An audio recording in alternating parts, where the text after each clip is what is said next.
another season of Formula One has begun, the 2019 season, with the Australian Grand Prix, round one, which has been won by Valtteri Bottas for Mercedes. And I suppose the first thing to say is that was one of the main talking points. Obviously, is that Mercedes are definitely at the front. Ferrari are not. Ferrari actually didn't make the podium, and this is a complete contrast to what people expected following testing in Barcelona. So really interesting, and I suppose one of the key moments was the start when Bottas got ahead of Lewis Hamilton, and then the strategy just seemed to work for him. But Bottas was on it all the way through the race. I was watching the battle for getting the fastest lap, and he was intent on having that, definitely, and he just bossed it. He just dominated the race, and it's nice to see Lewis Hamilton under pressure. And every interview I've seen with Lewis Hamilton this weekend, he's been curt. He's not wanting to talk to people. He was really grumpy this weekend. He just didn't want to do any media interviews, I don't think. And at the end, Sky shoving out a microphone under his mouth and say, you must be disappointed. And he said, no. You bet he is. Of course he's disappointed. He's just been beaten by his teammate, and beaten comprehensively, and questioning his team all the way through the race about what on earth they did in bringing him in. So, I mean, that brings me to one of the other talking points. I've got my little notebook here. Talking points of the race. It's John's notebook. Where's Ted? Everybody in the race at the beginning, once Raikkonen pitted fairly early, people started worrying about the undercut, and it just triggered this explosion of teams trying to pit their cars early, thinking that was going to be the benefit. But in fact, the overcut, if anything, was the benefit, if there was a benefit at all. And it didn't really pan out like that. I mean, to me, it looked initially like the teams that pitted so early, the drivers that pitted so early, would be doing 2 stops rather than 1. That's what I initially thought, but that didn't transpire. It just shows you what can happen when you've got that herd mentality of worrying about the undercuts. Suddenly, right, okay, we're doing this. Someone else has gone first, we've got to do it. And the people that kept cool and decided not to pit benefited in a lot of the battles, Bottas being the main one. Okay, so in the run-up to this race, one of the talking points over the whole winter has been the redesign of the front wings and the aero changes, and this is in an effort to make the cars able to run closer together. I'm always sceptical about this. I'm sceptical about it because I've been reading about these kind of proposals since the early 1990s. I've been watching Formula One since around about '87, and ever since the early 1990s, there's been this idea that we can reduce the aero and the racing will get better, and you can, but it's never done quite the right way. And this was always going to be an interim measure. What we've got to do is judge Formula One and what it does with the new rules package in a couple of years' time. But I was sceptical about this because it was a simple change to the front wing.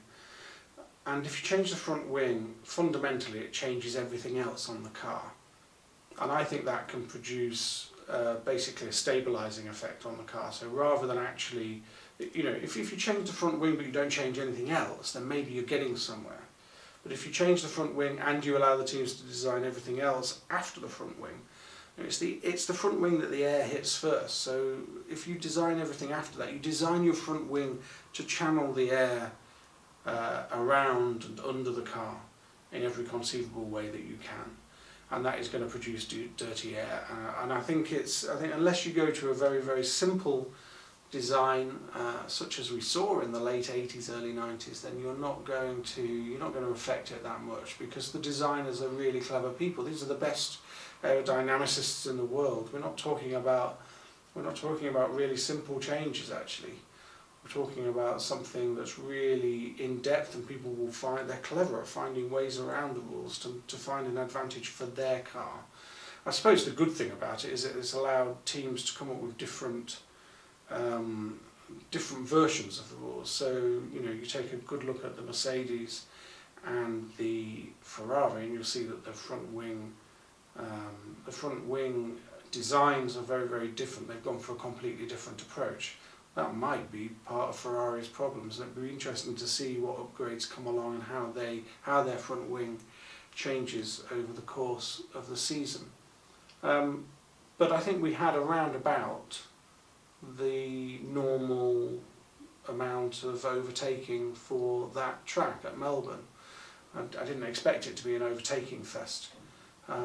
It will be much more interesting to see what it's like at Bahrain in 2 weeks' time. Completely different type of circuit, and also the cars were running very close behind each other because of the DRS, which is bigger this year. So the DRS flap's bigger. At a different circuit, I think we're going to see perhaps far too much DRS overtaking, but that remains to be seen. But I think that was an interesting talking point coming into the weekend, and I think we've got a little hint about what's going to happen. Really, it's tinkering is what they've done, and I think it's pretty much been neutralised. The key thing is going to be the DRS, not the front wing. Another talking point coming into the weekend was the idea of awarding a point for the fastest lap in each race, providing that driver finishes in the top 10. I saw a lot of criticism of this rule, that it doesn't add anything, it doesn't do anything, what do you do it for? I also saw some praise for the fact that it only went down to 10th place. Personally, I'd have it for everybody, all of the positions. I've always thought this was a good idea. I'd go further. I'd give a point for pole. I'd give a point for the most fastest laps in a race as well. Why not? I'd give a point for leading a lap and a point for the most laps led, because it just gives extra incentives and extra talking points. But just coming to this specific one, because the others are a wider debate and they haven't actually happened.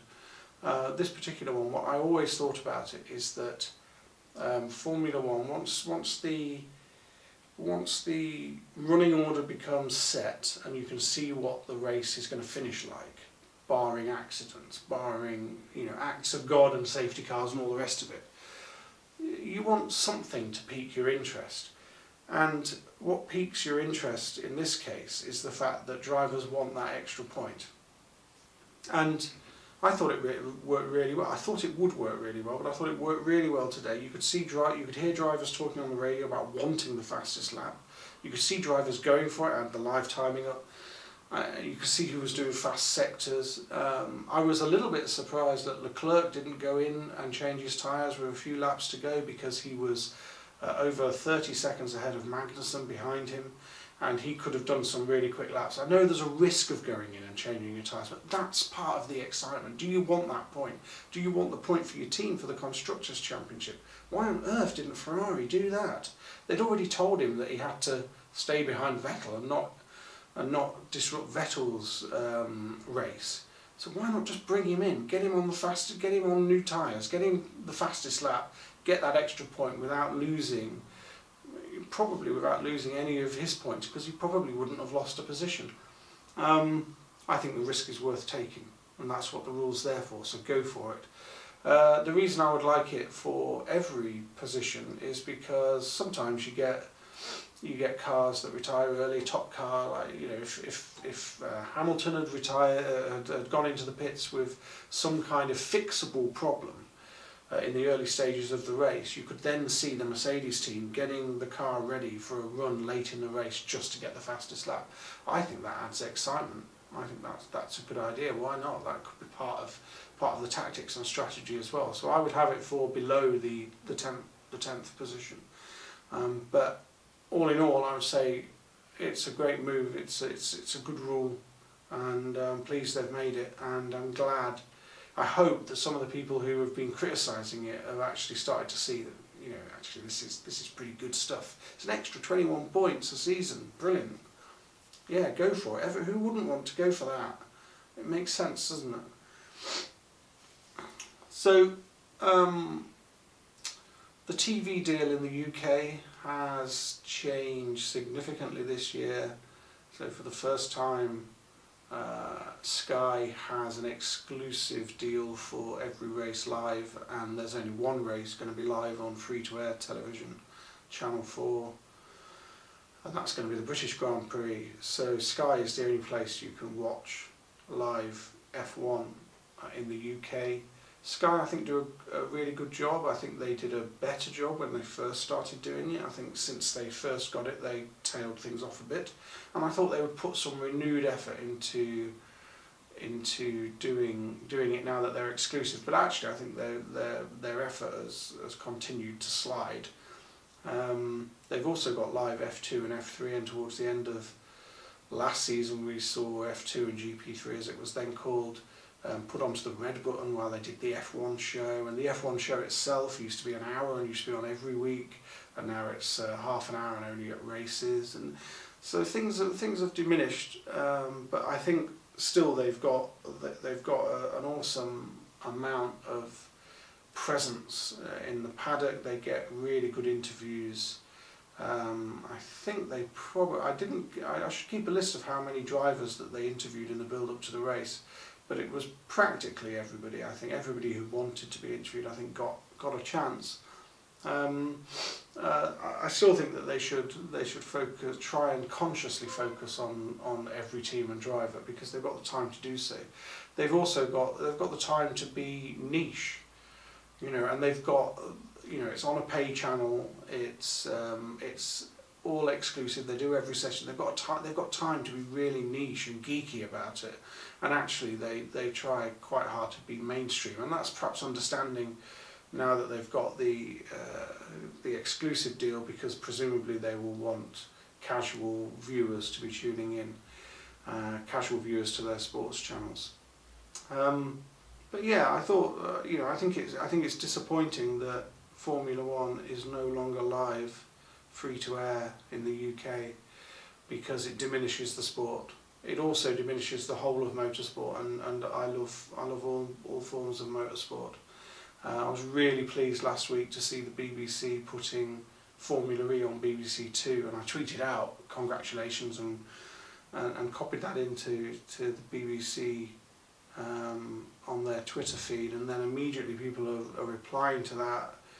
Motorsport fans, unfortunately, are replying to that saying, yeah, but Formula E is just moaning about criticisms of Formula. It's Mario Karts, it's this, it's that. It's a brand new series and it's growing, and you know, brand new only in a handful of years, and it's doing incredibly well. And who knows where Formula E is going to end up? You know, it's fantastic. And people were denigrating the drivers as F1 cast-offs. They might have, some of them have been in Formula One, yes, but that doesn't mean that they're cast-offs. They've gone to Formula E because they can get a drive and they can get really well paid for it, and they're really, really bloody good. So I wish people wouldn't moan about Formula. If you don't watch it, you don't like it, don't comment on Twitter about it. So yeah, tops for the BBC for putting it on a mainstream channel. Hopefully they'll do more of that. They're only contracted to do one race this season on a main channel, and that's what they've done. But I'm hoping that they'll do more now, because the viewing figures were pretty good.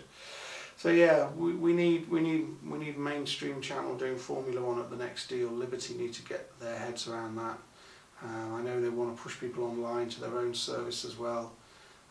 I personally think there's ways of doing that. You have different products. Different live products basically, and different highlights products that they could produce themselves, and you sell them off. And, you know, a bit like the Premier League auctions their stuff off. Why couldn't Formula One do that? If it means that you get bums on seats on a Sunday afternoon watching a race, and that makes the profile of Formula One larger, then you should do it. So I've talked about the undercut already, but I just wanted to mention that that is normally the way that maybe you're going to see some overtaking in Formula One on a circuit when you can't overtake, but it just didn't work today. One thing that was useful is the fact that you can follow the race much better with the new tyre markings. You know, you don't need to know what each of the tyres means, and I noticed that Formula One itself didn't put the actual tyre categories up on the screen, other than mentioning that they were soft, medium and hard in the race and in qualifying. During free practice they put which tyres in the range they were, which was quite interesting. The other thing I noticed was the new graphics package from Formula One includes that graphic about whether there's going to be a likely overtake because of the pit stop strategies, and I thought that didn't work brilliantly today, because we were seeing such wide gaps between the people that stopped early and the people that stopped late. But I can see that is going to develop and be really useful and interesting.